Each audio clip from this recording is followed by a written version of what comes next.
10幾個購買咗雷曼相關產品嘅投資者到金管局要求政府加快處理有關個案，希望政府能夠推動銀行同相關投資者進行接觸。汪艷秋報導。10幾名投資者喺立法議員梁慶庭嘅陪同下，到金管局反映訴求。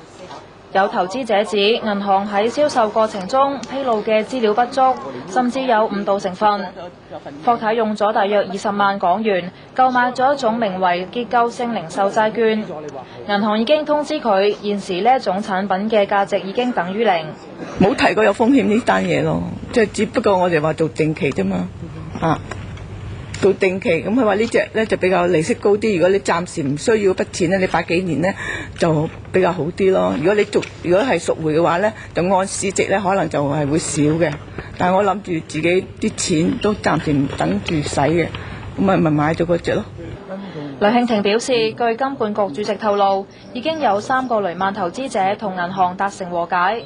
佢希望政府能推動銀行同相關嘅投資者進行接觸。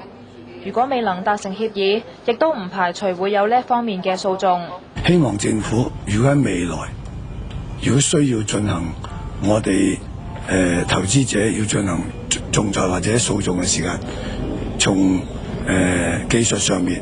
同埋咧資源上面作出協助，包括咗我哋要求咧政府提供政府要求銀行喺有關銷售產品嘅時候應該遵循嘅相關指引嘅內容，因為如果喺呢個部分裏邊嚟講，係我哋覺得係重要嘅。咁我哋都希望咧喺呢點上面咧就係政府咧係能夠協助呢件事，咁亦都要求政府再從法律上面多作研究。佢指出，經政府處理已證實嘅銀行違規銷售個案由4宗增加至14宗，直到現時向金管局查詢同投訴嘅個案大約有600幾宗。澳門電視台記者汪艷秋報道。